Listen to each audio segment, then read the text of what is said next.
옛날 아주 먼 옛날에 호랑이가 담배 피우고 산신령이 굽어보던 깊은 산골 마을에 기와집 한 채가 덩그러니 서 있었습니다. 이 마을은 사방이 높은 산으로 둘러싸여 있어 해가 늦게 뜨고 일찍 지는 곳이라 사람들의 발길이 드물고 바람 소리만이 골짜기를 채우는 적막한 곳이었습니다. 그 기와집은 한때는 마을에서 제일 가는 부잣집이라 불리며 문지방이 닳도록 손님이 드나들었으나 세월의 흐름과 함께 가세가 기울어 이제는 곳곳에 이끼가 끼고 담장이 허물어져 가는 처량한 모습으로 변해 있었습니다. 하지만 그 낡은 집에서도 매일 아침 일찍 밥 짓는 연기가 모락모락 피어오르고 마당이 정갈하게 쓸려 있는 것은 오로지 이 집에 시집온 착한 며느리 연화의 부지런한 손길 덕분이었습니다.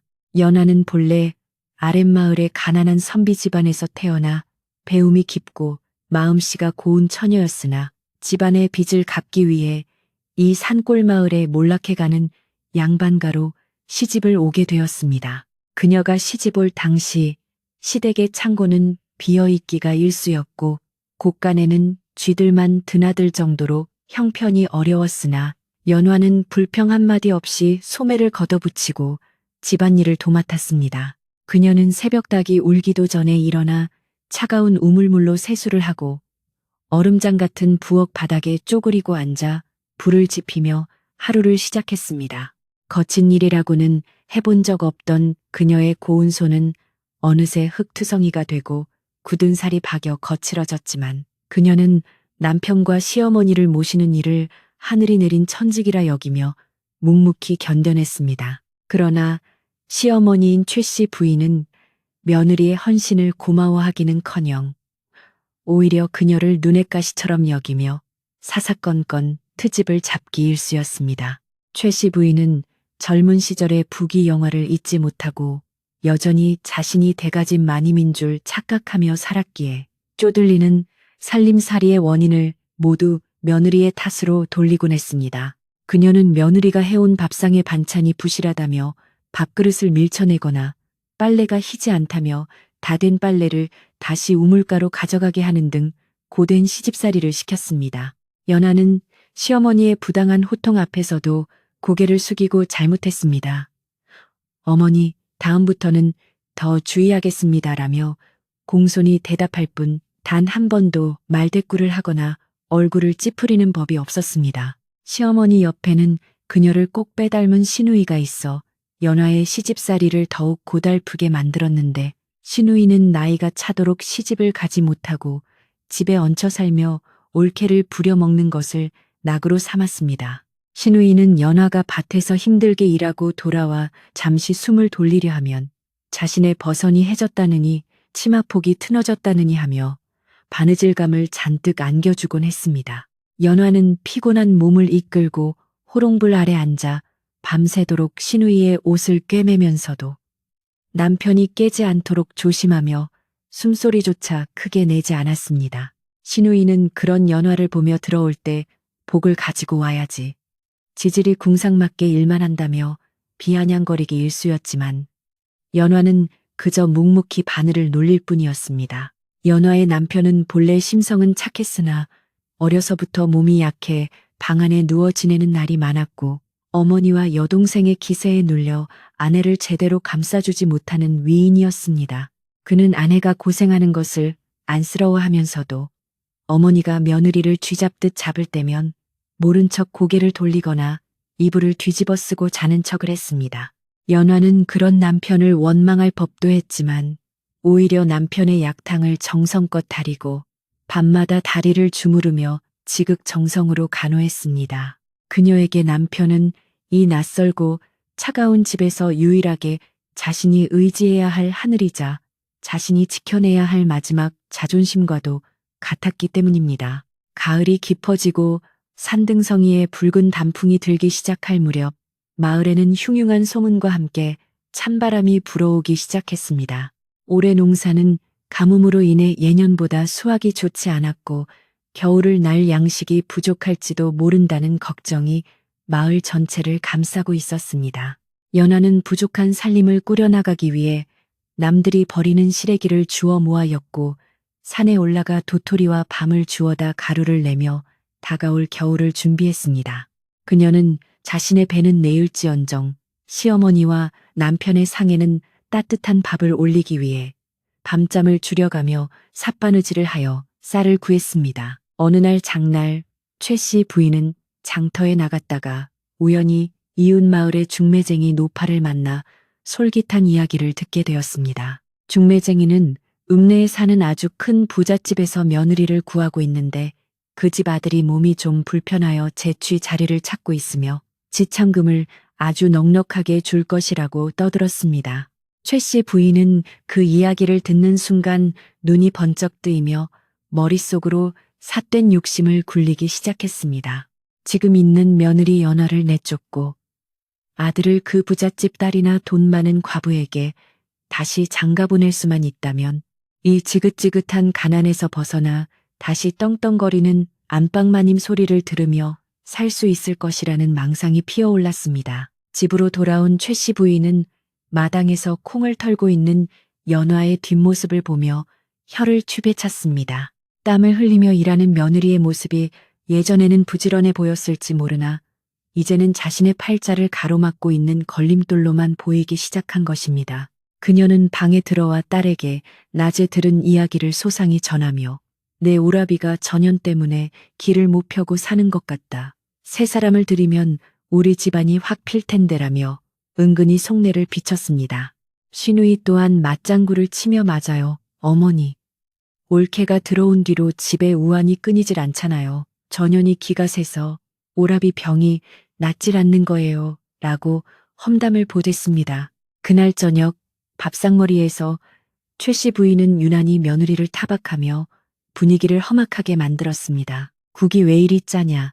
네가 나를 일찍 죽으라고 고사를 지내는구나라며 숟가락을 집어 던지는 시어머니 앞에서 연화는 묵묵히 국그릇을 거두어 부엌으로 물러났습니다. 부엌 아궁이 앞에 앉아 식은 밥을 물에 말아 먹던 연화는 문틈으로 들려오는 시어머니와 시누이의 쑥덕거리는 소리를 들었지만 그 내용이 무엇인지는 정확히 알 수 없었습니다.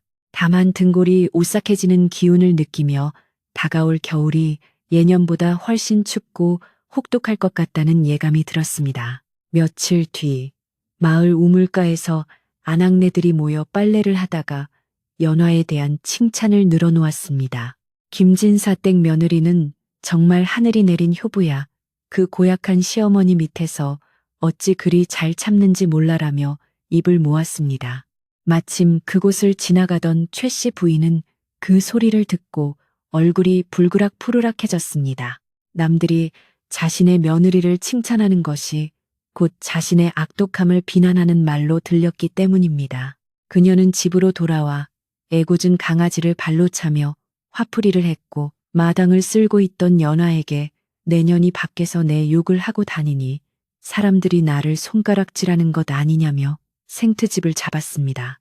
연화는 억울했지만 변명하지 않고 무릎을 꿇어 빌었습니다. 그녀의 마음속에는 오로지 가문을 지키고 병든 남편을 낫게 해야 한다는 일념뿐이었기에 자신의 자존심 따위는 중요하지 않았습니다. 그녀는 눈물을 삼키며 일어나 다시 일을 시작했고 뒤뜰에 쌓인 장작을 패며 울분을 달랬습니다. 도끼질을 할 때마다 퍽퍽 소리가 났지만 그 소리는 그녀의 가슴을 치는 소리와도 같았습니다.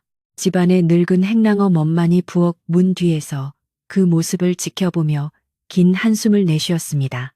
행랑어 멈은 이 집안의 흥망성쇠를 지켜봐 온 산증인으로 최 씨 부인의 표독스러운 성격을 누구보다 잘 알고 있었기에 연화의 앞날이 걱정되었습니다. 가을거지가 끝나고 서리가 내리기 시작하자 최 씨 부인의 행동이 조금 이상해졌습니다.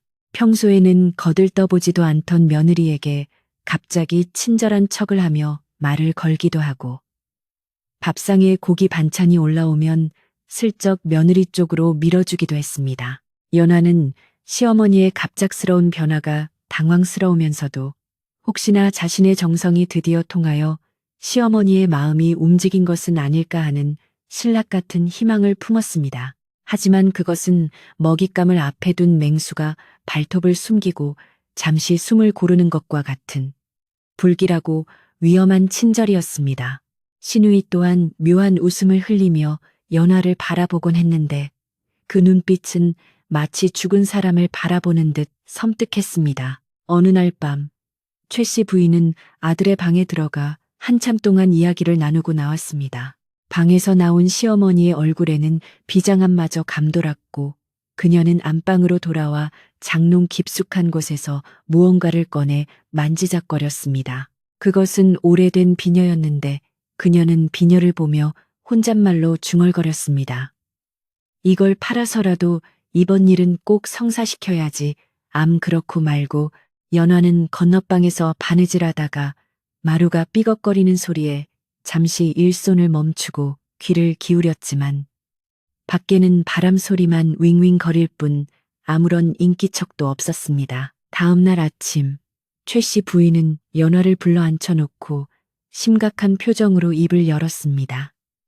아가, 내 서방의 병세가 점점 깊어지니 내 마음이 타들어가는 것 같구나. 어젯밤 꿈에 산신령님이 나타나 이르기를 저 산 너머 부엉이 절벽에 자라는 신비한 약초를 캐다 다리면 씻은 듯이 낫는다 하더라. 그녀는 거진 눈물을 훔치며 연화의 손을 잡았습니다. 연화는 시어머니의 간곡한 말에 마음이 흔들렸습니다. 남편의 병을 고칠 수만 있다면 자신의 목숨이라도 바칠 각오가 되어 있었던 연화였기에 그녀는 그 말이 함정일지도 모른다는 의심을 전혀 하지 못했습니다. 어머님, 그 약초가 정말 있단 말입니까? 제가 당장 가서 캐오겠습니다. 연화의 눈빛이 결의에 찼습니다. 최 씨 부인은 속으로 쾌재를 부르며 짐짓 걱정하는 척 말을 이었습니다. 하지만 그곳은 산세가 험하고 길이 위험하여 혼자 보내기는 마음이 놓이지 않는구나. 내 비록 늙었지만 너와 함께 가서 길이라도 봐주마. 시어머니가 직접 동행하겠다는 말에 연화는 더욱 감동하여 고개를 숙였습니다. 시어머니가 자신을 이토록 아끼고 남편을 살리기 위해 노구를 이끌고 나서겠다는 마음에 깊이 감사하며 그녀는 서둘러 산행 채비를 꾸리기 시작했습니다. 부엌에서 도시락을 싸던 연화에게 행랑어멈이 슬그머니 다가왔습니다. 행랑어멈은 주위를 두리번거리며 낮은 목소리로 속삭였습니다. 아기씨, 오늘 산행은 미루시는 게 좋지 않겠습니까? 간밤에 부엉이가 울어대고 꿈자리가 몹시 사납습니다. 마님 눈빛이 예사롭지 않으니 부디 조심하십시오. 행랑어멈의 말에는 뼈가 있었지만 연화는 웃으며 대답했습니다. 할멈, 걱정 마세요. 어머님께서 서방님을 살리시려는 정성이 지극하신데 제가 어찌 몸을 사리겠어요. 잘 다녀오겠습니다. 연화는 행랑어멈의 경고를 그저 노파심으로만 여기고 가볍게 넘겨버렸습니다. 하늘은 잔뜩 흐려 있었고 금방이라도 눈이 쏟아질 듯 잿빛 구름이 낮게 깔려 있었습니다. 연화는 집신끈을 단단히 동여매고 광주리를 등에 맨 채 마당에 섰습니다. 남편은 방문을 살짝 열고 떠나는 아내를 바라보았으나 그 눈빛은 텅 비어 있었고 아무런 말도 하지 않았습니다. 연화는 남편을 향해 서방님, 약초 꼭 캐올 테니 기다리세요라고 씩씩하게 인사하고 대문을 나섰습니다. 뒤따라 나오는 시어머니의 허리춤에는 낫 한 자루가 매달려 있었는데 햇빛이 없는 날씨임에도 그 날카로운 날이 번뜩이는 것처럼 보였습니다. 마을을 벗어나 산길로 접어들자 인적은 끊기고 정막만이 감돌았습니다.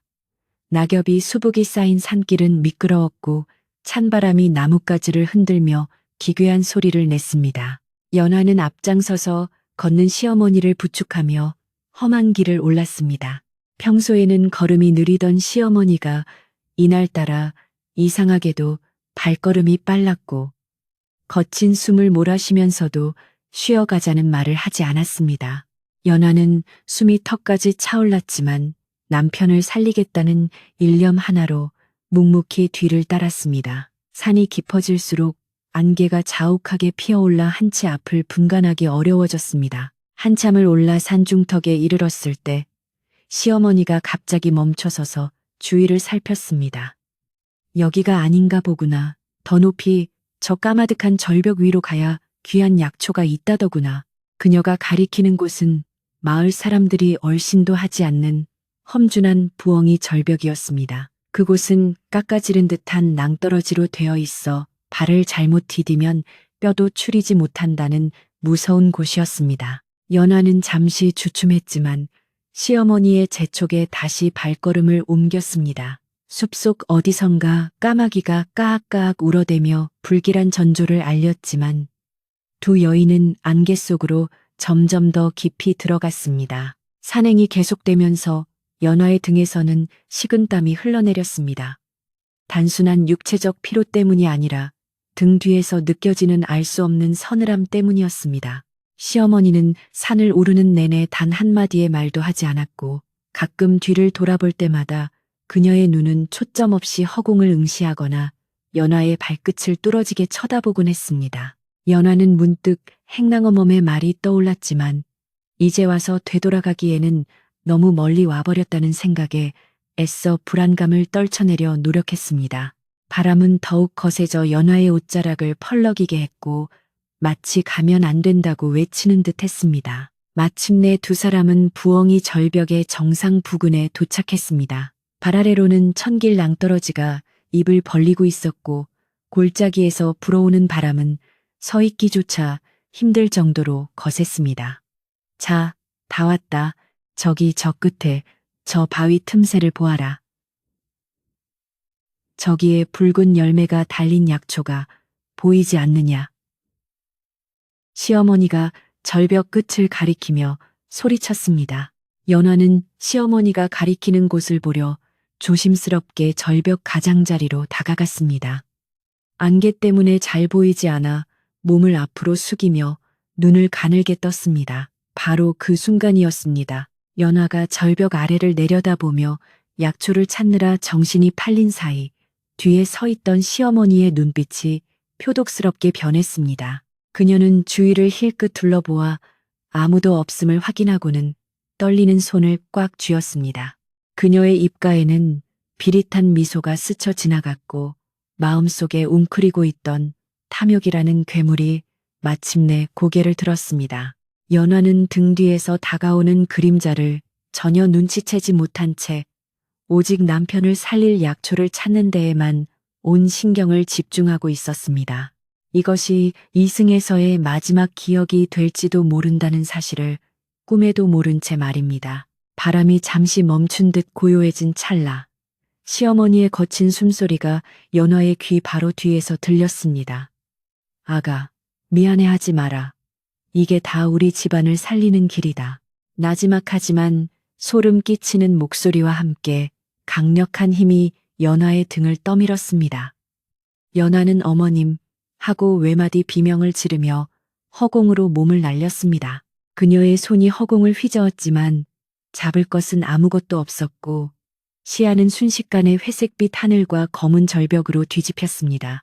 멀어지는 절벽 위로 시어머니의 무표정한 얼굴이 보였다가 이내 짙은 안개 속으로 사라져 버렸습니다. 절벽 아래로 사라진 며느리의 비명소리는 날카로운 바람 소리에 묻혀 순식간에 흩어졌고 낭떠러지 끝에는 다시금 무거운 정적만이 감돌았습니다.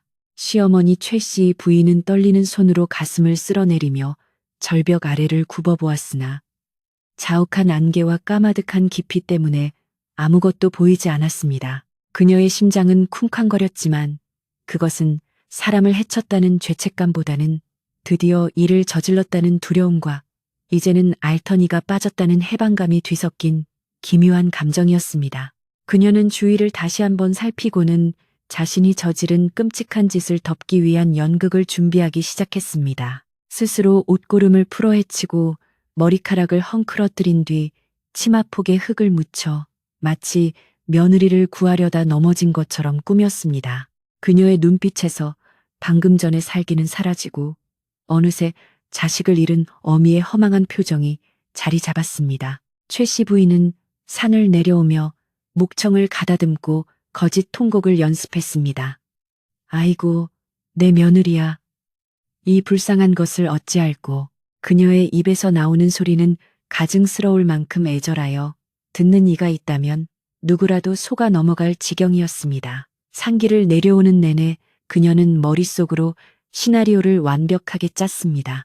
며느리가 약초를 보고 눈이 뒤집혀 무리하게 손을 뻗다가 발을 헛디뎠고 자신이 손을 뻗어 잡으려 했으나 옷자락만 스치고 떨어졌다고 말할 작정이었습니다. 산 중턱을 지날 때쯤에는 일부러 돌부리에 걸려 넘어지며 무릎에 상처까지 냈습니다. 이 모든 치밀함은 그녀가 얼마나 오랫동안 며느리를 몰아내고 싶어 했는지를 보여주는 증거와도 같았습니다. 마을 어귀에 도착했을 때 해는 이미 서산으로 넘어가고 있었고 집집마다 저녁 밥 짓는 연기가 피어오르고 있었습니다. 최 씨 부인은 마을 입구에 들어서자마자 땅바닥에 주저앉으며 대성통곡을 시작했습니다. 사람 살려, 누가 좀 도와주시오.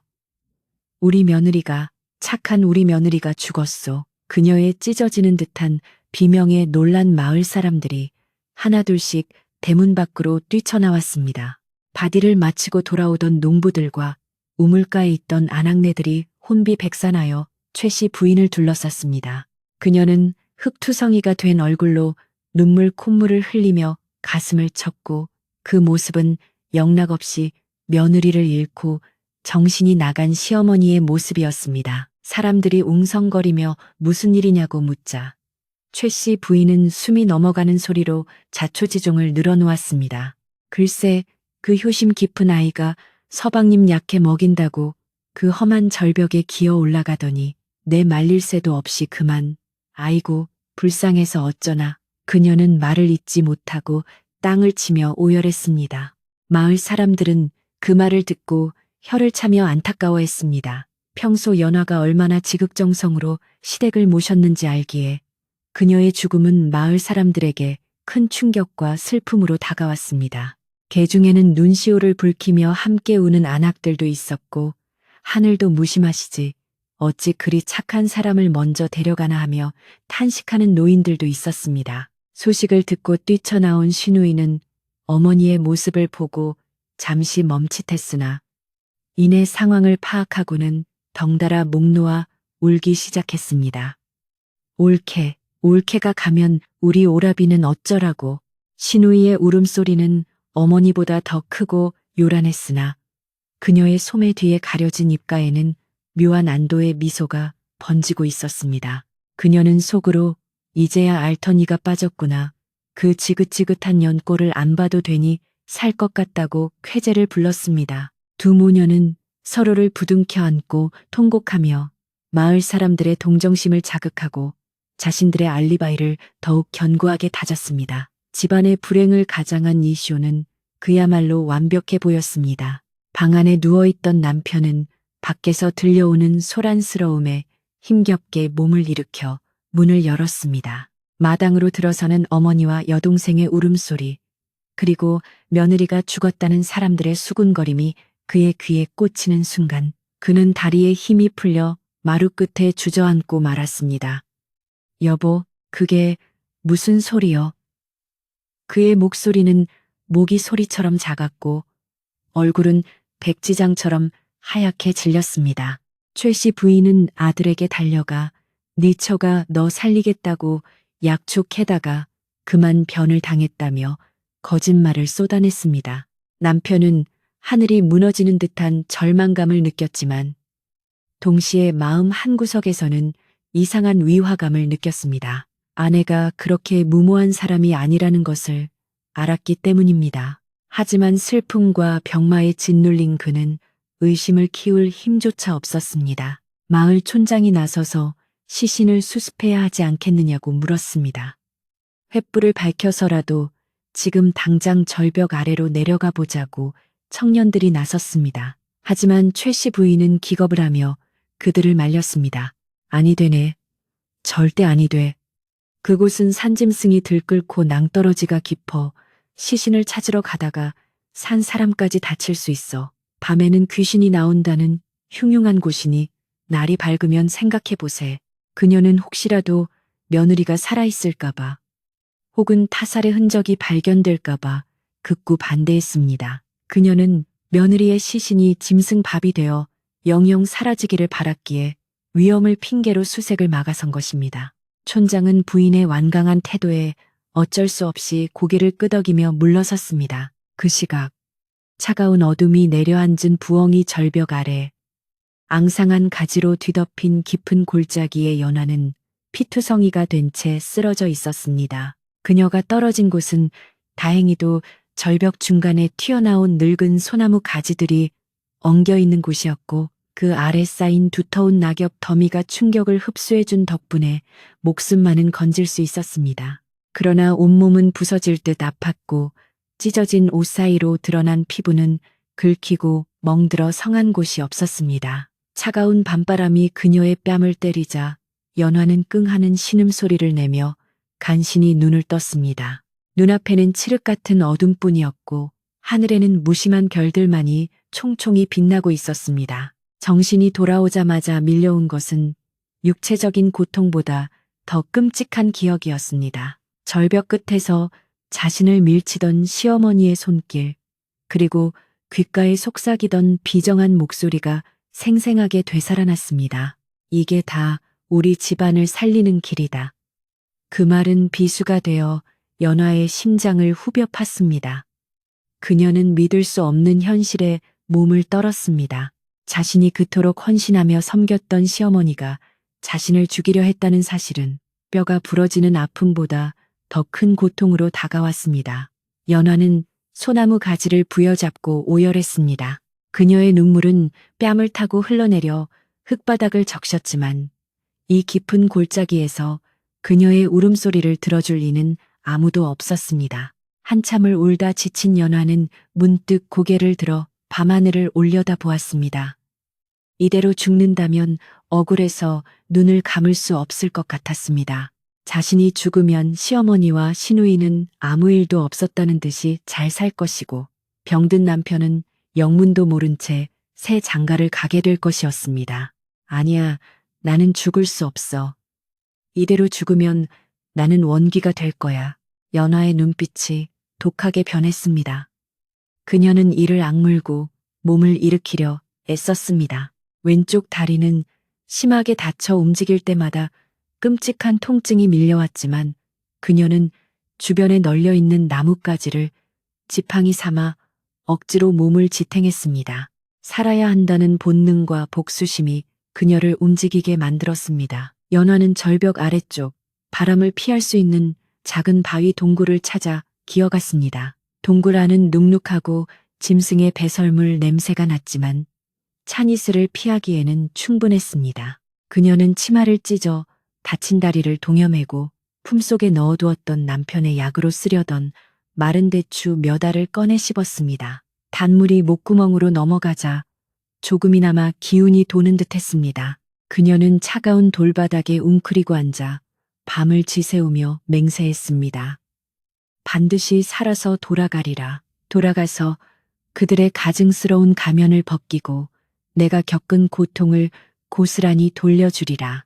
그녀의 마음속에는 이제 순종적인 며느리 연화는 죽고 서리빨 같은 하늘 품은 여인만이 남아 있었습니다. 한편 연화의 집에서는 장례 준비가 한창이었습니다. 시신도 없는 장례식이었지만 최 씨 부인은 서둘러 일을 치르고 싶어 했습니다. 시신을 못 찾은 것은 천추의 한이나 홀령이라도 편히 쉬게 해주는 것이 도리라며 빈관을 놓고 장례를 강행하려 했습니다. 마당에는 멍석이 깔리고 조등이 내걸렸습니다. 마을 사람들은 팥죽과 술을 나르며 밤새 빈소를 지켰지만 정작 상주 노릇을 해야 할 남편은 충격으로 쓰러져 일어나지 못하고 있었습니다. 최 씨 부인과 시누이는 소복을 입고 조문객을 맞이하며 곡을 했지만 사람들이 안 볼 때는 서로 눈짓을 교환하며 은밀한 대화를 나누었습니다. 부엌에서 조문객들의 밥상을 차리던 행랑어멈은 이 모든 상황이 미심쩍기만 했습니다. 그녀는 최 씨 부인이 산에서 내려와 흙먼지를 털어내며 짓던 표정을 잊을 수 없었습니다.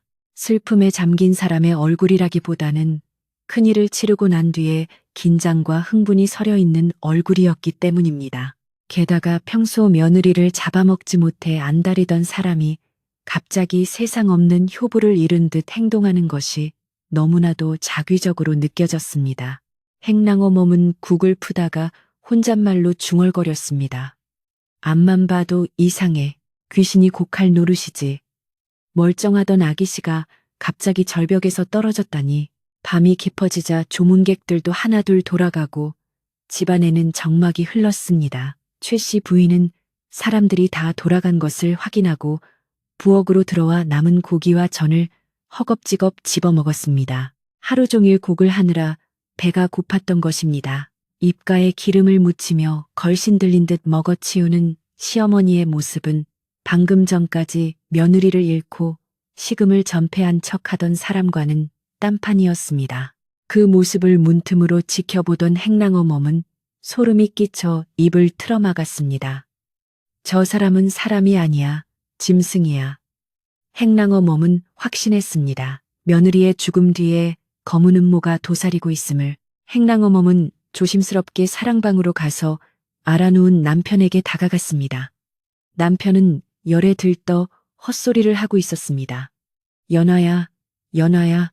행랑어 몸은 남편의 머리맡에 앉아 젖은 수건으로 땀을 닦아주며 낮은 목소리로 속삭였습니다. 도련님, 정신 차리셔야 합니다. 아기씨 죽음이 석연치 않습니다. 마님이 뭔가 숨기고 계신 것 같아요. 하지만 남편은 고열에 시달려 그 말을 제대로 알아듣지 못하고 신음만 흘릴 뿐이었습니다. 행랑어 몸은 답답한 마음에 가슴을 치며 눈물을 흘렸습니다. 이 억울함을 누구에게 호소해야 할지 막막하기만 했습니다. 다음 날 아침, 마을에는 흉흉한 소문이 돌기 시작했습니다. 어젯밤에 부엉이 절벽 근처에서 도깨비불을 봤다는 사람이 있대. 아니야. 억울하게 죽은 며느리 귀신이 우는 소리를 들었다는 사냥꾼도 있어.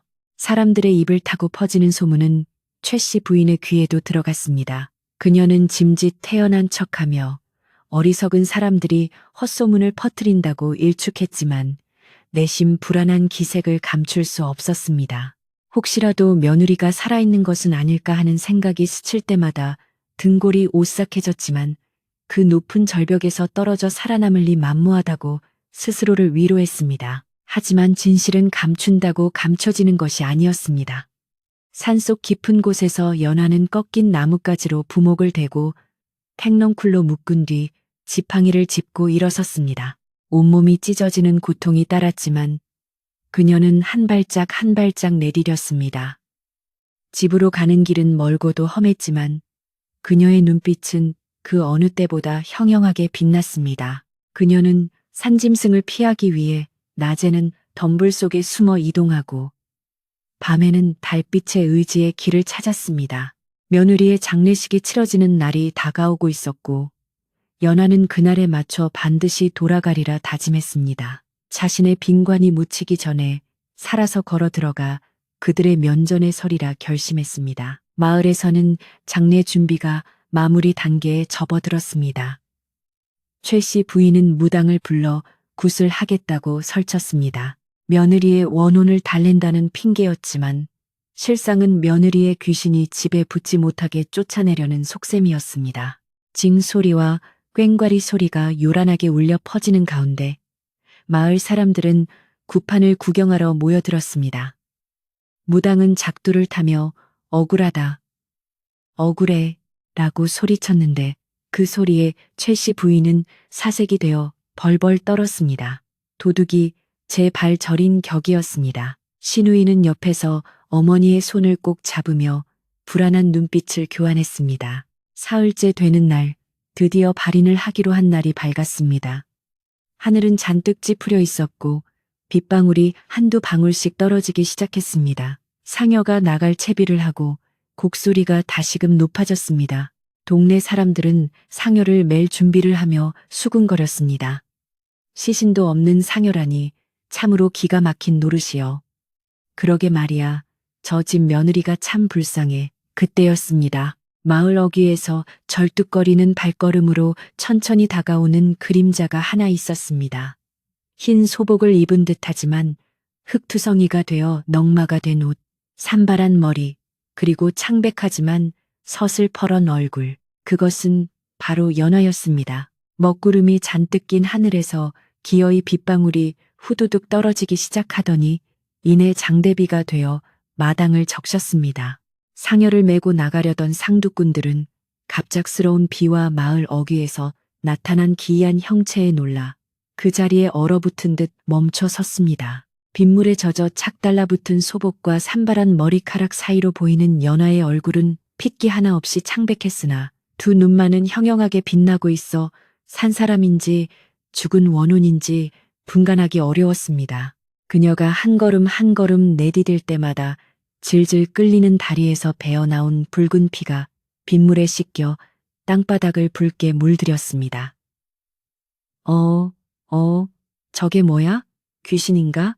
마을 사람들 사이에서 비명 섞인 웅성거림이 터져 나왔고 겁이 많은 몇몇 안악들은 그 자리에서 주저앉아 벌벌 떨며 눈을 가렸습니다. 상여 앞자리를 서던 마을 청년이 횃불을 떨어뜨리며 뒷걸음질 쳤습니다. 아, 아기씨, 정말 아기씨입니까? 그의 목소리는 공포에 질려 갈라졌습니다. 연하는 그들에게 눈길도 주지 않은 채 오직 마당 한가운데 차려진 자신의 빈관과 그 앞에서 넋을 잃고 서 있는 시어머니 최 씨 부인을 향해 똑바로 걸어갔습니다. 비틀거리는 걸음이었지만 그 기세는 태산보다 무거웠고 그녀 주변에는 서늘한 냉기가 감돌아 빗줄기조차 피해가는 듯 했습니다. 마당에 모인 수십 명의 사람이 숨소리조차 내지 못하고 그녀의 움직임을 지켜보는 가운데 빗소리만이 타닥타닥 정적을 깨뜨리고 있었습니다. 이것은 장례식이 아니라 죽음에서 돌아온 자가 심판을 하러 온 재판장과도 같았습니다. 최 씨 부인은 며느리가 대문을 들어서는 순간 심장이 솟는 듯한 충격을 받았습니다. 분명 자신의 두 손으로 밀어 절벽 아래로 떨어뜨렸고 그 높이라면 뼈도 추리지 못했을 것이라 확신했기에 눈앞의 광경을 믿을 수가 없었습니다. 이거 헛것이다. 헛것이 보여. 그녀는 뒷걸음질 치며 비명을 질렀습니다. 신우이 또한 사색이 되어 어머니의 옷자락을 붙잡고 부들부들 떨었습니다. 죄를 지은 자의 눈에는 산 사람도 저승사자로 보이는 법이라. 두 모녀는 연화가 살아 돌아왔다는 사실보다 그녀가 원기가 되어 자신들을 잡으러 왔다고 믿고 싶어 했습니다. 공포에 질린 최 씨 부인의 입술은 파랗게 질려 딱딱 부딪히고 있었습니다. 연화는 마침내 마당 한가운데에 멈춰 섰습니다. 그리고 천천히, 아주 천천히 고개를 들어 시어머니를 응시했습니다. 헝클어진 머리카락 사이로 드러난 이마에는 찢어진 상처가 깊게 패여 있었고 옷은 갈기갈기 찢겨 앙상한 어깨가 드러나 있었습니다. 그러나 그녀의 태도는 놀라울 정도로 차분하고 예의 발랐습니다. 그녀는 피 묻은 손을 모아 시어머니를 향해 깊이 고개를 숙이며 인사했습니다. 어머님, 다녀왔습니다. 산길이 험하고 날이 패서 조금 늦었습니다. 그 목소리는 평소와 다름없이 나긋나긋했으나 그 속에 담긴 뼈 있는 울림은 듣는 이들의 등골을 오싹하게 만들었습니다. 연화의 인사에 마당에 있던 사람들은 경악을 금치 못했습니다. 귀신이 말을 한다며 수군거리는 사람도 있었고 살아있는 것 같다며 웅성거리는 사람도 있었습니다. 그때 연화가 품속에서 무언가를 꺼내 들었습니다. 그것은 비에 젖고 흙투성이가 된 뿌리만 남은 이름 모를 풀들이었습니다. 어머님께서 그토록 원하시던 서방님 살릴 약초를 캐오느라 지체되었습니다. 절벽 아래까지 내려가야 해서 고생을 좀 하였으나 어머님의 지극한 정성에 보답하고자 겨우 구해왔습니다. 연화는 그 풀들을 시어머니 발 앞에 툭 던져 놓았습니다. 그것은 단순한 풀이 아니라 시어머니의 살인 미수를 증명하는 서슬퍼런 증거물이었습니다. 최 씨 부인은 바닥에 떨어진 풀을 보며 히익하고 숨을 들이켰습니다. 그것은 약초가 아니라 그냥 잡초 덩어리에 불과했습니다. 애초에 약초 따위는 존재하지 않았고 며느리를 유인하기 위한 핑계였음을 누구보다 잘 알고 있었기 때문입니다. 하지만 연화가 그것을 약초라고 칭하며 내밀었을 때 최 씨 부인은 아무 말도 할 수 없었습니다. 아니야, 저건 약초가 아니야 라고 말하는 순간 자신이 거짓말로 며느리를 절벽으로 유인했다는 것을 스스로 인정하는 꼴이 되기 때문입니다. 그녀는 이러지도 저러지도 못한 채 입을 뻐끔거리며 식은땀만 흘릴 뿐이었습니다. 이 기이한 광경을 지켜보던 마을 촌장이 조심스럽게 다가왔습니다. 그는 평소 강직하고 살이 분별이 밝기로 소문난 노인이었습니다. 촌장은 연화의 앞에 서서 떨리는 손으로 그녀의 팔을 잡았습니다. 따뜻했습니다. 비록 비에 젖어 차가웠지만 분명 맥박이 뛰고 피가 흐르는 산 사람의 온기였습니다. 살았다. 살아있어. 귀신이 아니라 사람이여. 촌장이 큰 소리로 외치자 얼어붙어 있던 마을 사람들의 긴장이 일시에 풀리며 여기저기서 탄성이 터져 나왔습니다. 세상에, 그 높은 절벽에서 떨어지고도 살았다니 하늘이 도왔네. 부처님이 보살피셨어. 사람들은 연화의 생환을 기적이라 여기며 안도의 한숨을 내쉬었습니다. 방 안에서 끙끙 앓고 있던 남편도 밖에 소란스러움에 기어 나오듯 마루로 나왔습니다. 그는 빗속에 서 있는 아내를 보자마자 여보 하고 외치며 굴러 떨어지듯 마당으로 뛰어내려갔습니다. 다리에 힘이 없어 몇 번이나 넘어지면서도 그는 아내에게 기어가 흙투성이가 된 연화의 손을 잡았습니다. 살아있었구려. 죽은 줄만 알았는데 내가 못나서 내가 병신 같아서 당신을 이렇게 고생시켰소. 남편은 아내의 상처투성이 얼굴을 어루만지며 오열했습니다. 연화는 그런 남편을 말없이 안아주었습니다. 남편의 눈물은 뜨거웠지만 연화의 가슴 속에 맺힌 응어리는 그 눈물로도 쉽사리 녹지 않았습니다.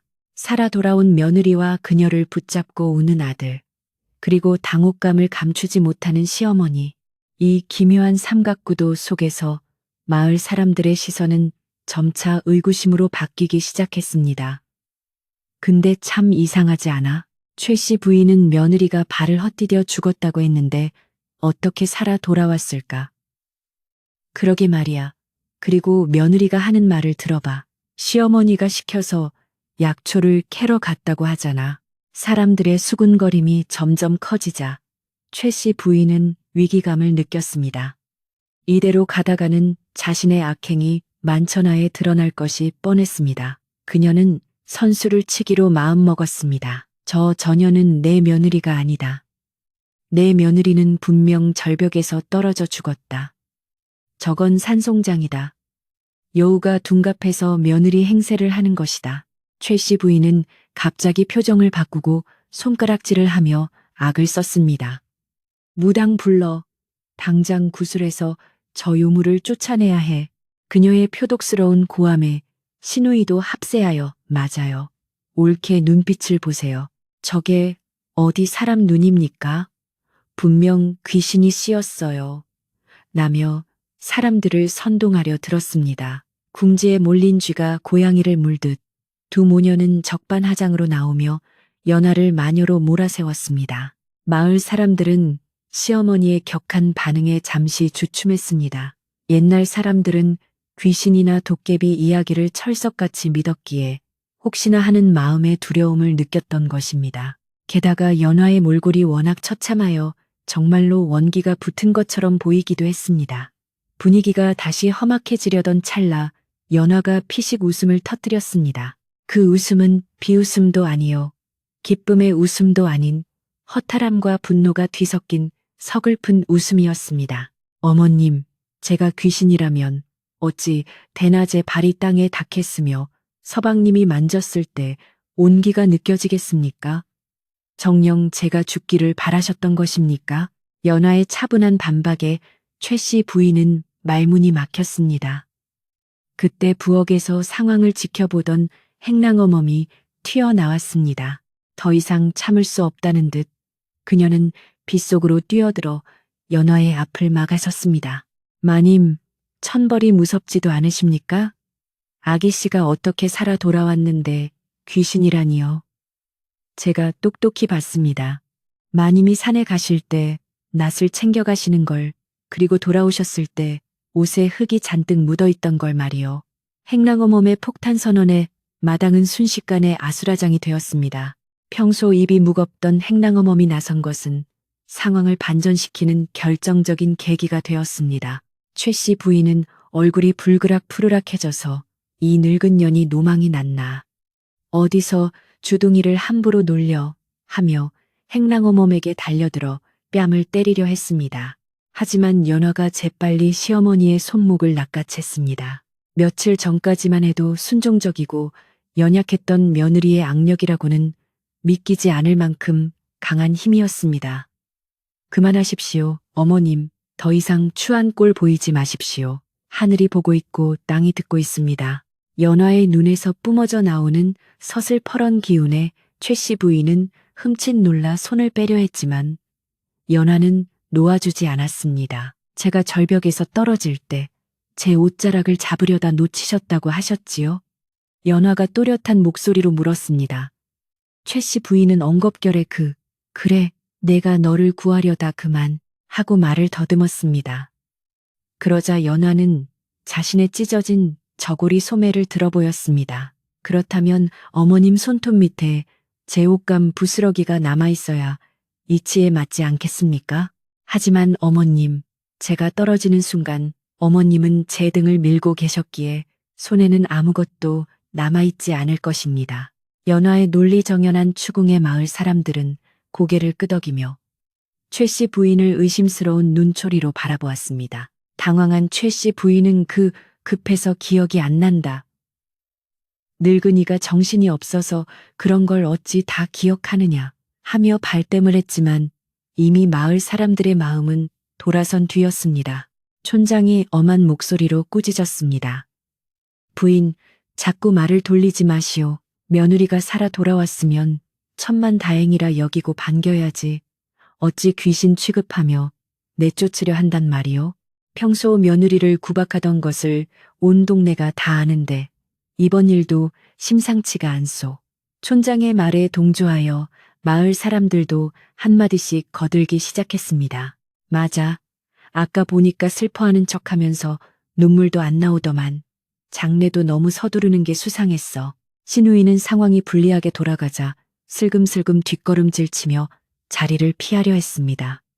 하지만 연화의 날카로운 시선이 그녀를 쫓았습니다. 아가씨, 어디 가십니까? 아가씨도 저와 함께 산에 가고 싶어 하지 않으셨습니까? 제가 떨어졌다는 소식을 듣고 춤이라도 추고 싶으셨을 텐데 제가 살아서 돌아오니 실망이 크시겠습니다.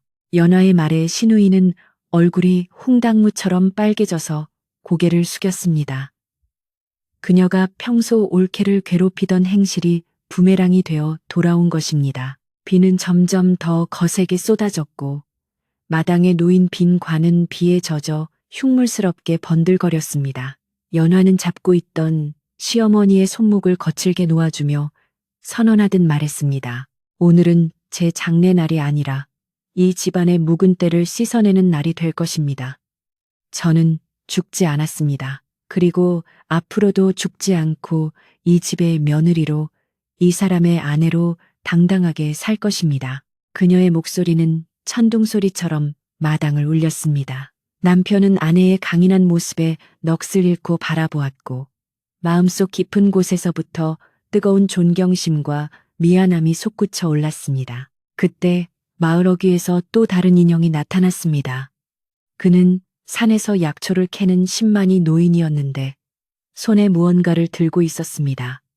이보시오들, 내가 산에서 이상한 걸 주웠는데 이게 네 집 물건인가? 신만이가 들어 보인 것은 붉은색 댕기였습니다. 그것은 연화가 절벽에서 떨어질 때 시어머니의 옷에서 뜯겨나간 장식품의 일부였습니다.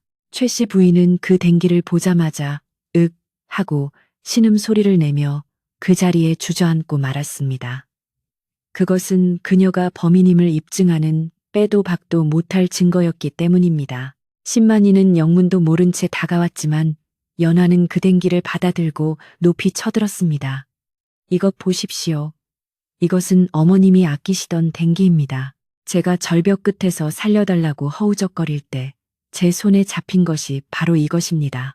어머님이 저를 밀치실 때 제가 필사적으로 잡았던 옷자락의 일부란 말입니다.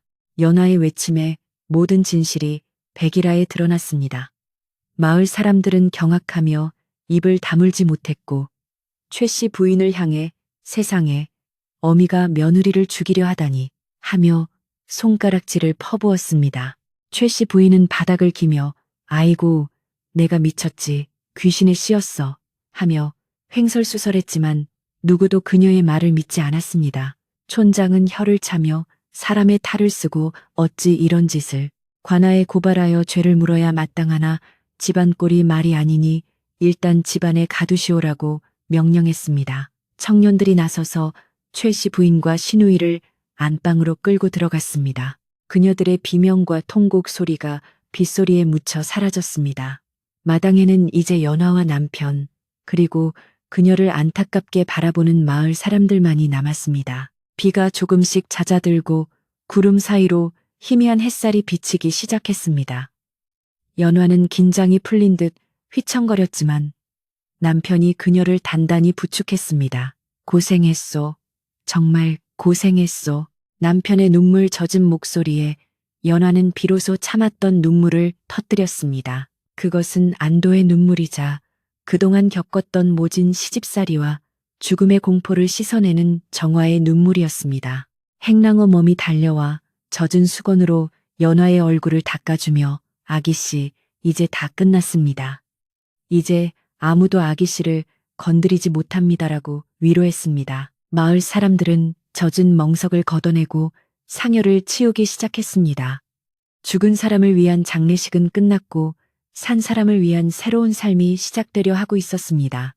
연화는 남편의 부축을 받으며 자신이 지켜온 그리고 앞으로 지켜나갈 기와집의 대청마루에 앉았습니다. 그녀의 눈앞에 펼쳐진 마당은 비록 흙탕물로 엉망이 되었지만 비 온 뒤에 땅이 굳는다는 말처럼 이 집안도 큰 시련을 겪고 더욱 단단해질 것이라는 믿음이 생겼습니다. 그러나 아직 해결해야 할 일들이 남아 있었습니다.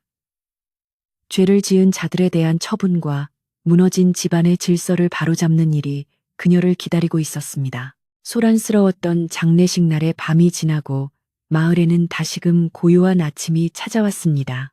밤새 퍼붓던 장대비는 언제 그랬냐는 듯 그쳤고 동력 하늘에서는 붉은 해가 솟아올라 젖은 기와지붕을 말리고 있었습니다. 마당에 널려있던 멍석과 빈관은 마을 청년들에 의해 치워졌지만 질퍽거리는 흙바닥에는 어제 벌어졌던 참혹한 진실의 흔적이 고스란히 남아 있었습니다. 연화는 행랑어 몸의 부축을 받아 안방 아랫목에 누워 있었는데 온몸이 손뭉치처럼 무겁고 쑤셨지만 마음만은 그 어느 때보다 가볍고 평온했습니다. 죽음의 문턱을 넘어 다시 돌아온 그녀의 귓가에는 더 이상 부엉이 우는 소리가 아닌 처마 끝에서 떨어지는 맑은 물방울 소리만이 들려왔습니다. 방 밖에서는 남편이 직접 약탕관을 들고 서성이고 있었습니다.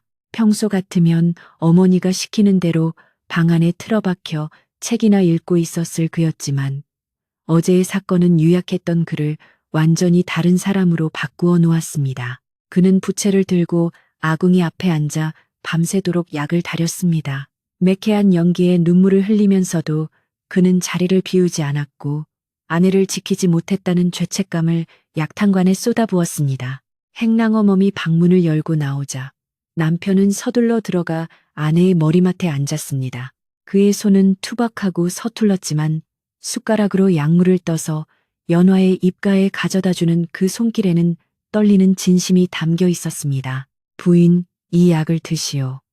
산삼보다 귀한 약재는 넣지 못했지만 내 피와 살을 깎는 심정으로 다렸소. 남편의 목소리는 잠겨 있었고 눈가에는 물기가 어려 있었습니다. 연화는 힘겹게 눈을 뜨고 남편을 바라보았습니다. 지난 몇 년간 병마와 기세 등등한 시어머니 뒤에 숨어만 있던 남편이 이제야 비로소 한 집안의 가장다운 얼굴을 하고 있었습니다. 연화는 쓰디 쓴 약을 받아 마시며 미소를 지었습니다. 그 미소는 남편에게 보내는 용서이자 앞으로 함께 헤쳐나갈 삶에 대한 약속이었습니다. 방 안에는 묵은 공기가 사라지고 따뜻한 온기가 감돌기 시작했습니다. 해가 중천에 뜨자 마을 촌장과 몇몇 어르신들이 집으로 찾아왔습니다. 어제의 소동을 마무리 짓고 집안의 기강을 바로잡기 위해 모인 것입니다. 그들은 사랑방이 아닌 대청마루에 자리를 잡고 엄숙한 표정으로 앉아 있었습니다. 곧이어 광에 갇혀있던 최 씨 부인과 시누이가 끌려 나왔습니다. 하룻밤 사이에 폭삭 늙어버린 듯한 최 씨 부인은 머리가 헝클어지고 눈이 패한 채로 마루 아래 무릎을 꿇었습니다. 시누이 역시 고개를 푹 숙인 채 몸을 떨고 있었습니다. 며칠 전까지만 해도 이 집의 주인이자 왕처럼 군림했던 두 여인의 몰락은 참으로 허망하고도 비참한 모습이었습니다. 촌장이 헛기침을 하며 입을 열었습니다. 자네, 어제 그 흉측한 짓을 저지르고도 어찌 하늘을 우러러 보려 하는가. 며느리를 죽이려 한 죄는 관아에 고발하여 엄벌에 처해야 마땅하나 집안의 수치를 덮어두고 싶어하는 자네 아들과 며느리의 뜻을 존중하여 관아에는 알리지 않기로 했네. 허나 마을의 법도와 인륜을 저버린 죄는 결코 가볍지 않으니 오늘부로 이 집안의 질서를 새로이 세워야 할 것이네. 촌장의 서리빨 같은 호통에 최 씨 부인은 한 번만 용서해 주십시오. 제가 귀신에 홀렸나 봅니다라며 비굴하게 읍소했습니다. 그러나 그 눈물에는 진정한 반성보다는 상황을 모면하려는 얄팍한 계산이 깔려 있었습니다. 그때 방문이 열리고 연화가 남편의 부축을 받으며 마루로 나왔습니다. 아직 거동이 불편하여 지팡이를 짚어야 했지만 그녀의 눈빛은 바위처럼 단단했습니다. 연화는 시어머니를 내려다보며 차분하게 말했습니다. 어머님, 귀신에 홀리신 것이 아닙니다. 어머님의 마음속에 낄리를 틀고 있던 탐욕이 어머님을 잡아먹은 것입니다. 저는 어머님을 관아에 넘겨 옥살이를 시키고 싶은 마음은 없습니다. 그리하면 서방님의 가슴에 못을 박는 일이 될 테니까요. 하지만 더 이상 어머님을 이 집의 어른으로 모실 수는 없습니다. 연하의 선언은 단호했고 그 말에는 거역할 수 없는 위엄이 서려 있었습니다. 남편이 연하의 말을 이어받아 앞으로 나섰습니다. 그는 떨리지만 분명한 목소리로 어머니에게 말했습니다. 어머니, 소자가 불효를 저지르겠습니다. 어머니와 누이 동생은 오늘부로 이 집을 떠나 산 너머에 있는 작은 암자로 가십시오. 그곳에서 죽은 듯이 지내며 평생토록 속죄하십시오. 먹을 것과 입을 것은 부족하지 않게 보내드릴 테니 다시는 이 마을에 발을 들이지도 안 사람 앞에 나타나지도 마십시오. 아들의 입에서 나온 축객령에 최 씨 부인은 기절초풍하며 네가 어찌 어미한테 이럴 수 있느냐고 소리쳤지만 남편은 고개를 돌리며 외면했습니다. 시누이는 울며불며 오라비의 바짓가랑이를 잡고 매달렸습니다. 오라버니, 저는 아무 죄도 없어요. 다 어머니가 시켜서 한 일이에요. 라며 책임을 어머니에게 떠넘기기에 급급했습니다. 그 모습을 본 마을 사람들은 혀를 차며 손가락질을 했습니다. 어미나 딸이나 똑같구먼. 콩 심은데 콩 나고 팥 심은데 팥 난다더니 어쩌면 저리도 뻔뻔할까. 연화는 시누이를 향해 싸늘하게 말했습니다. 아가씨, 어머님이 저를 밀 때 아가씨는 웃고 계셨지요. 공범도 죄인입니다. 두 분이서 서로를 위로하며 남은 생을 반성 속에서 사십시오.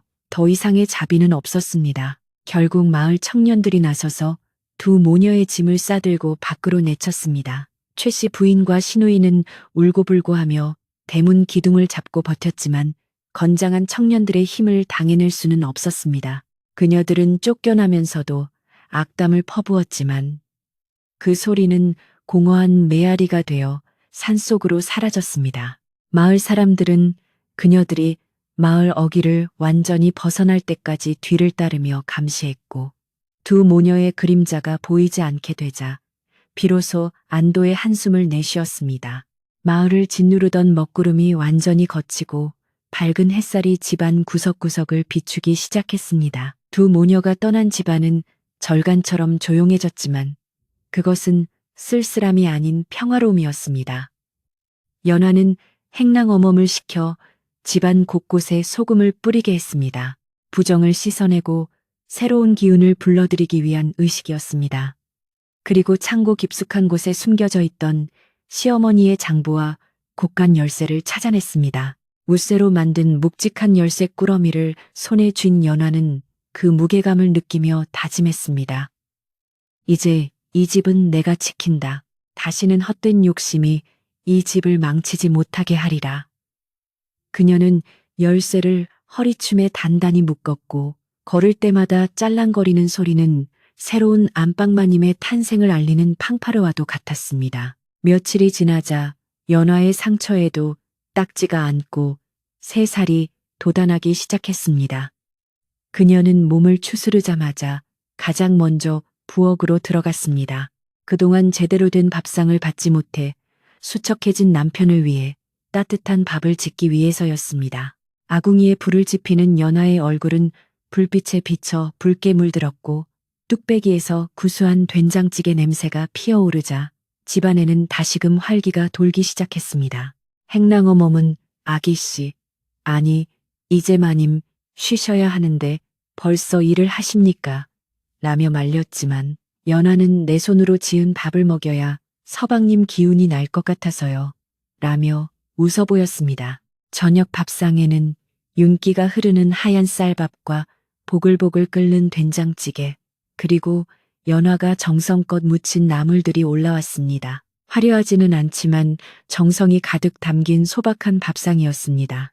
남편은 밥상을 앞에 두고 한동안 숟가락을 들지 못했습니다. 어머니와 누이 동생이 떠난 빈자리가 느껴질 법도 했지만 오히려 그 빈자리를 아내의 온기가 가득 채우고 있음을 깨달았기 때문입니다. 그는 숟가락을 들어 국물을 한 모금 떠먹고는 맛있소.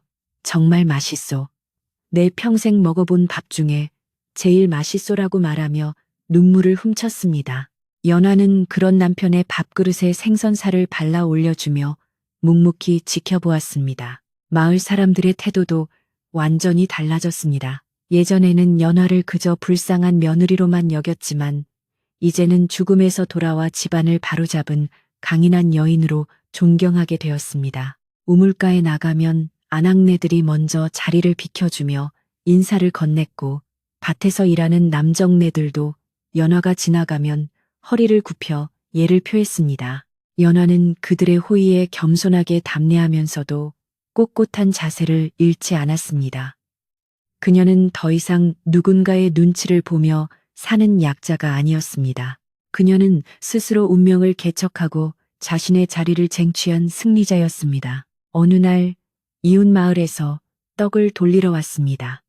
새 안방마님이 들어오셨다는 소문을 듣고 인사차 왔습니다. 떡을 가져온 안악은 연화의 기품 있는 모습에 감탄하며 칭찬을 아끼지 않았습니다. 연화는 담내로 광에 있던 곶감을 꺼내어 들려보냈습니다. 예전 시어머니 같았으면 떡이 작다느니 맛이 없다느니 하며 트집을 잡았겠지만 연화는 넉넉한 인심으로 이웃을 대했습니다. 그러자 마을에는 김진사 댁의 진짜 주인이 들어앉으니 인심이 후해지고 마을 분위기가 좋아졌다는 칭찬이 자자하게 퍼졌습니다. 집안의 덕이 쌓이자 남편의 병세도 눈에 띄게 호전되어 이제는 지팡이 없이도 마당을 거닐 수 있게 되었습니다. 시간은 흘러 계절은 늦가을에서 초겨울로 접어들었습니다. 산등성이에는 하얀 눈이 덮이기 시작했고 바람은 더욱 매서워졌습니다. 하지만 연화의 집은 그 어느 때보다 따뜻했습니다. 문풍지를 새로 바르고 소미불을 두툼하게 채워 넣었기 때문만은 아니었습니다. 서로를 아끼고 위하는 부부의 마음이 냉기를 몰아내고 훈훈한 기운을 불어넣고 있었기 때문입니다. 남편은 낮에는 글을 읽어 과거를 준비하기 시작했고 연화는 밤이면 호롱불 아래서 남편의 도포를 지었습니다. 책장을 넘기는 소리와 바느질하는 소리가 어우러져 만들어내는 화음은 세상에서 가장 평화롭고 아름다운 음악이었습니다. 어느 눈 내리는 밤, 남편이 연화에게 조용히 말을 건넸습니다. 부인, 내 그동안 못난 지압이었던 것을 용서해 주시오. 당신이 절벽에서 돌아오지 않았다면 나는 평생 어둠 속에서 살았을 것이오. 당신이 나를 그리고 우리 가문을 살렸소. 그는 연화의 거친 손을 잡고 자신의 볼에 비비며 진심 어린 감사를 표했습니다. 연화는 남편의 손을 맞잡으며 대답했습니다. 서방님, 지난 일은 다 잊으십시오. 비 온 뒤에 땅이 굳고 겨울이 지나야 봄이 오는 법입니다. 우리에게 닥쳤던 시련은 다가올 봄을 맞이하기 위한 진통이었을 것입니다. 연화는 다음 날 아침 일찍 일어나 장독대를 닦았습니다. 밤새 내린 눈이 장독대 위에 소복이 쌓여 있었고 그 모습이 마치 하얀 소미불을 덮은 듯 포근해 보였습니다. 그녀는 행주로 장독을 하나하나 닦으며 마음속으로 기도했습니다. 이제 모든 나쁜 기운은 물러가고 복된 기운만 가득하게 해주십시오. 독을 닦는 그녀의 손끝이 빨갛게 얼었지만 그녀의 얼굴에는 생기가 돌았습니다. 마당 한 구석에 있는 앙상한 매화나무 가지에도 작은 꽃봉오리가 맺혀 있는 것이 보였습니다. 혹독한 추위를 이겨내고 피어날 준비를 하는 매화처럼 연화의 인생에도 바야흐로 진짜 봄이 찾아오고 있었습니다. 집안 정리도 마무리되어 갔습니다. 시어머니가 사치를 부리느라 사들였던 쓸모없는 물건들은 장터에 내다 팔아 쌀로 바꾸었고 그 쌀로 떡을 빚어 마을의 가난한 노인들에게 나누어 주었습니다. 이는 시어머니가 쌓은 업보를 조금이나마 씻어내기 위한 연화의 배려였습니다. 마을 사람들은 떡을 받으며 젊은 사람이 어찌 그리 마음이 깊은가라며 칭송했습니다. 행랑어멈은 이제야 집구석이 사람 사는 곳 같다며 연신 싱글벙글 웃고 다녔습니다. 삐걱거리던 대문도 고쳐달았고 구멍난 담장도 메워졌습니다. 집은 예전의 낡은 모습에서 벗어나 단정하고 튼튼한 기와집의 위용을 되찾아가고 있었습니다. 이렇게 집안은 안정을 되찾았고 연화는 명실상부한 안방 마님으로서 집안의 대소사를 관장하게 되었습니다. 그녀의 판단은 늘 공정하고 지혜로워서 하인들이나 소작인들도 그녀의 말이라면 군말 없이 따랐습니다. 억울한 누명을 쓰고 죽음의 문턱까지 갔던 여인이라고는 믿기지 않을 만큼 그녀는 강인하고 현명한 지도자가 되어 있었습니다. 이제 마지막으로 남은 것은 다가오는 새해를 맞이하여 온 가족, 아니 온 마을이 함께 어우러지는 대동의 장을 여는 것이었습니다. 고통을 딛고 일어선 연화가 베풀 따뜻한 잔치가 기다리고 있었습니다. 겨울이 깊어가면서 산골 마을에는 흰 눈이 소복이 쌓여 온 세상을 하얗게 덮었습니다.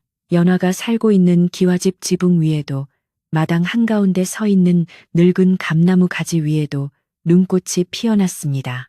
예전 같았으면 춥고 배고픈 계절이라며 한숨을 내쉬었겠지만 이제 이 집에는 훈훈한 온기가 감돌고 있어 추위조차 문지방을 넘지 못하는 듯 했습니다. 연화는 아침 일찍 일어나 아궁이에 장작을 지폈습니다.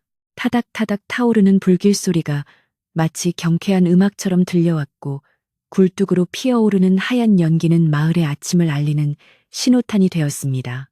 이제 더 이상 새벽 바람을 맞으며 떨지 않아도 되었고 시어머니의 날카로운 잔소리에 잠을 설치는 일도 없었습니다. 남편의 건강은 하루가 다르게 좋아졌습니다. 연화가 정성으로 달여 올린 약과 영양가 있는 음식을 먹으며 기력을 회복한 남편은 이제 방 안에만 갇혀 지내던 병약한 선비가 아니었습니다. 그는 아침이면 마당에 나와 눈을 쓸고 낮에는 사랑방에 앉아 글을 읽었습니다. 랑랑하게 울려 퍼지는 글, 읽는 소리는 집안의 품격을 높여주었고 지나가는 마을 사람들도 발걸음을 멈추고 그 소리에 귀를 기울이곤 했습니다. 김진사댁 아들이 이제야 사람 구실을 하는구먼. 다 저 며느리 덕분이야. 사람들은 입을 모아 연화의 내조를 칭찬했고 남편 또한 그런 아내를 세상 무엇보다 귀하게 여기며 존중했습니다. 어느덧 매서웠던 추위가 물러가고 처마 끝에 매달려 있던 고드름이 녹아 맑은 물방울이 되어 떨어지는 봄이 찾아왔습니다. 얼어붙었던 계곡물이 다시 졸졸 흐르기 시작하고 마당 구석에 심어놓은 매화나무 가지에는 수줍은 듯 붉은 꽃망울이 터졌습니다. 연화는 마루에 걸터 앉아 봄볕을 쬐며 바느질을 하고 있었습니다. 따스한 햇살이 그녀의 어깨를 감싸 안았고 어디선가 날아온 참새들이 지저귀는 소리가 평화로움을 더해 주었습니다. 그녀의 얼굴에는 지난날의 그늘은 찾아볼 수 없고 오직 편안함과 여유만이 머물고 있었습니다. 죽음의 문턱에서 돌아온 그녀에게 이 평범한 일상은 기적과도 같은 축복이었습니다. 그러던 어느 날 마을 장터에 다녀온 행랑어멈이 조심스럽게 말을 꺼냈습니다. 마님, 장터에서 소문을 들었는데 쫓겨난 노마님과 아가씨가 저 산 너머 절 근처 헛간에서 지내신다고 합디다. 꼴이 말이 아니라고 얻어먹으며 산다고 수군거리는 소리가 들립디다. 행랑어멈은 연화의 눈치를 살피며 말끝을 흐렸습니다. 남편 또한 옆에서 그 이야기를 듣고 잠시 붓을 멈추었으나 아무 말 없이 창밖만 바라보았습니다. 연화는 잠시 생각에 잠긴 듯 하더니 조용히 곳간 열쇠를 꺼내 행랑어멈에게 건넸습니다. 할멈, 쌀한 말과 광목 한 피를 챙겨서 사람 편에 보내세요. 단, 절대 우리 집에서 보냈다는 말은 하지 마시고 지나가는 사람이 적선하는 척 놔두고 오라고 하세요. 연화의 말에 행랑어멈은 깜짝 놀라며 물었습니다. 마님, 그 사람들이 마님을 죽이려 했는데 어찌 그런 자비를 베푸십니까? 천벌을 받아도 모자랄 사람들인데요. 하지만 연화는 담담하게 대답했습니다. 죄는 미워하되 사람은 가엾게 여기라 했습니다. 그리고 그분들이 굶어 죽어 객귀가 되면 서방님 마음이 편치 않으실 겁니다. 이것은 서방님을 위한 일이니 그리 아세요. 연화의 깊은 속내에 남편은 눈시울을 붉히며 고개를 숙였습니다. 아내의 넓은 아량은 그 어떤 보석보다 빛나는 것이었습니다. 봄 기운이 완연해지자 연화는 마을 사람들을 초대하여 작은 잔치를 열기로 했습니다. 그동안 자신을 믿어주고 도와준 이웃들에게 감사를 표하고 남편이 건강을 되찾은 것을 기념하기 위해서였습니다. 잔치날 아침부터 집안은 고소한 냄새로 가득 찼습니다. 연화와 행랑어멈 그리고 마을 안악들이 힘을 합쳐 음식을 장만했습니다. 솥뚜껑을 뒤집어 놓고 기름을 넉넉히 두른 뒤 녹두를 갈아 만든 반죽을 얹어 지글지글 전을 부쳤습니다. 노릇노릇하게 익어가는 전 냄새가 담장을 넘어온 마을로 퍼져나갔고 아이들은 냄새를 맡고 대문 기웃거리며 입맛을 다셨습니다. 마당에는 멍석이 깔리고 상들이 줄지어 놓였습니다. 햅쌀로 지은 하얀 이밥과 소고기를 듬뿍 넣고 끓인 미역국, 갖가지 나물 무침과 잘 익은 김치가 상다리가 휘어지도록 차려졌습니다. 돼지 한 마리를 잡아서 푹 삶은 수육은 김이 모락모락 피어오르며 식욕을 자극했습니다. 마을 어르신들부터 코흘리게 아이들까지 모두가 모여들어 잔치상은 북적거렸습니다. 사람들의 얼굴에는 웃음꽃이 피었고 덕담과 웃음소리가 끊이지 않았습니다. 김진사 댁 며느리가 들어오고 나서 마을의 경사가 끊이질 않네 그려. 촌장 어른이 막걸리 잔을 들며 큰 소리로 칭찬했습니다. 연화는 곱게 차려입은 한복을 입고 손님들을 맞이했습니다. 비취색 저고리에 다홍 치마를 입은 그녀의 모습은 마치 하늘에서 내려온 선녀처럼 고와 보였습니다. 그녀는 어르신들에게 일일이 술을 따르며 인사를 올렸고 아이들에게는 떡을 쥐어주며 머리를 쓰다듬어 주었습니다. 누구 하나 소외되는 이 없이 모두를 살뜰히 챙기는 그녀의 모습에서 진정한 안방마님의 품격이 느껴졌습니다. 남편 또한 연화의 곁에서 손님들을 접대하며 의젓한 바깥 주인의 모습을 보여주었습니다. 두 부부가 나란히 서 있는 모습은 마치 한 폭의 그림처럼 아름다웠습니다. 잔치가 무르익어갈 무렵 남편이 자리에서 일어나 사람들의 주목을 끌었습니다. 그는 헛기침을 한 번 하고는 진지한 목소리로 말했습니다. 여러분, 제가 오늘 이 자리에 건강하게 서 있을 수 있는 것은 모두 제 아내 연화 덕분입니다. 죽음의 위기에서도 집안을 지키고 저를 살려낸 아내의 은혜는 제 목숨이 다하는 날까지 잊지 못할 것입니다. 오늘 이 잔치는 제 아내에게 바치는 감사의 표시이기도 합니다. 남편의 진심 어린 고백에 마을 사람들은 뜨거운 박수를 보냈습니다. 연하는 부끄러운 듯 얼굴을 붉혔지만 그녀의 눈에는 행복한 눈물이 맺혀 있었습니다. 그때 마을 어귀에서 웬 스님 한 분이 목탁을 두드리며 다가왔습니다. 지나가던 탁발승인 줄 알고 연화가 쌀을 한 바가지 퍼서 대문으로 나갔습니다. 스님은 연화의 얼굴을 빤히 쳐다보더니 의미심장한 미소를 지으며 말했습니다. 부인의 관상을 보니 죽을 고비를 넘기고 큰 복을 얻은 상이구려. 비 온 뒤에 땅이 굳고 썩은 가지를 쳐내야 새순이 돋는 법이지요. 이제 이 집안에는 자손이 번창하고 재물이 쌓일 일만 남았습니다. 스님은 합장을 하고 축원을 해준 뒤 바람처럼 호련히 사라졌습니다.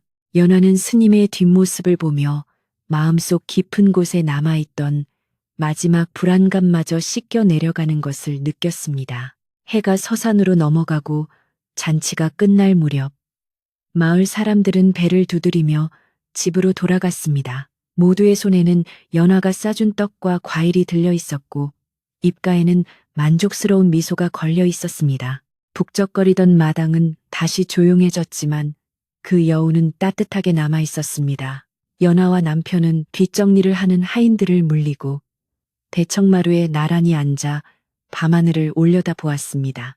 둥근 보름달이 두 사람을 환하게 비추고 있었고 은은한 달빛이 기와 지붕 위로 쏟아져 내렸습니다. 남편이 연화의 손을 꼭 잡으며 말했습니다. 부인, 내 약속하리다. 앞으로 다시는 당신 눈에 눈물이 나는 일이 없도록 하겠소. 저 달님을 두고 맹세하오. 연화는 남편의 어깨에 머리를 기대며 대답했습니다.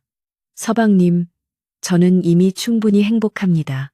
서방님이 건강하시고 우리 집안이 평안하니 더 바랄 것이 없습니다. 두 사람 사이에는 말이 필요 없는 깊은 신뢰와 사랑이 흐르고 있었습니다. 밤바람이 불어와 매화 향기를 실어 날랐고 풍경 소리가 댕그렁댕그렁 울리며 밤의 정취를 더했습니다. 밤이 깊어지자 연화는 방으로 들어와 잠자리를 펴주었습니다. 풀을 먹여 빳빳하게 다림질한 하얀 이불에서는 햇볕 냄새가 났습니다. 남편은 자리에 누워 연화를 바라보며 당신도 이리 와서 좀 쉬시오. 오늘 하루 종일 고생 많았소라고 말했습니다. 연화는 호롱불 심지를 돋우고 남편 곁에 누웠습니다. 따뜻한 아랫목의 온기가 피로를 녹여주었고 옆에서 들려오는 남편의 고른 숨소리가 자장가처럼 편안하게 느껴졌습니다. 그녀는 눈을 감으며 지난날의 고통스러웠던 기억들을 모두 저 멀리 날려보냈습니다. 꿈속에서 연화는 험한 절벽이 아닌 꽃이 만발한 꽃길을 걷고 있었습니다. 그 길 끝에는 환하게 웃고 있는 남편과 앞으로 태어날 예쁜 아이들이 기다리고 있었습니다. 그것은 꿈이 아니라 곧 다가올 미래였습니다. 시련은 그녀를 더욱 강하게 만들었고 고통은 행복의 소중함을 깨닫게 해준 걸음이 되었습니다. 이제 이 기와집은 단순히 비바람을 피하는 곳이 아니라 사랑과 믿음으로 지어진 견고한 성이 되었습니다.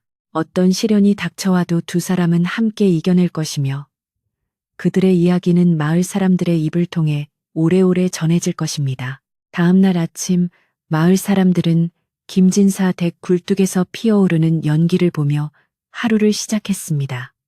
그 연기는 그 어떤 집보다 힘차고 평화롭게 하늘로 올라갔습니다. 사람들은 저 집이 진짜 명당이지, 마음 착한 주인이 사는 곳이 바로 명당이야라고 말하며 흐뭇해했습니다. 연화의 이야기는 산골 마을을 넘어 인근 마을까지 퍼져나갔고 효부이자 현모양처의 표본으로 칭송받게 되었습니다. 하지만 연화에게 그런 명성은 중요하지 않았습니다. 그녀에게 중요한 것은 오늘 저녁 따뜻한 밥상에 둘러앉아 남편과 나누는 소소한 대화와 웃음뿐이었습니다. 계절은 다시 돌고 돌아 여름이 오고 가을이 오고 또다시 겨울이 올 것입니다. 하지만 연화의 집에는 언제나 봄날의 따스한 햇살 같은 사랑이 머물 것입니다. 악한 마음을 품었던 자들은 스스로 파멸의 길을 걸었으나 선한 마음을 지킨 자는 복을 받고 평화를 얻었습니다. 이것이 바로 하늘의 이치이자 우리가 살아가는 세상의 순리일 것입니다. 깊은 밤, 산짐승들도 잠이 들고 바람조차 숨을 죽이는 이 시간. 연화의 집 안방에서는 나지막한 웃음소리가 새어나옵니다. 그것은 세상에서 가장 평온하고 아름다운 소리입니다. 이야기를 듣고 계신 여러분, 오늘 밤은 연화가 차려준 따뜻한 밥상을 받고 푹신한 이불에 누운 것처럼 편안한 마음으로 잠드시길 바랍니다. 세상의 모든 시름과 걱정은 저 절벽 아래로 던져버리고 오직 따뜻하고 행복한 꿈만 꾸시길 바랍니다.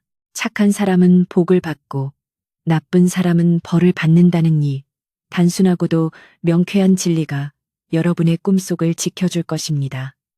밤이 깊었습니다. 부디 편안한 밤 되십시오.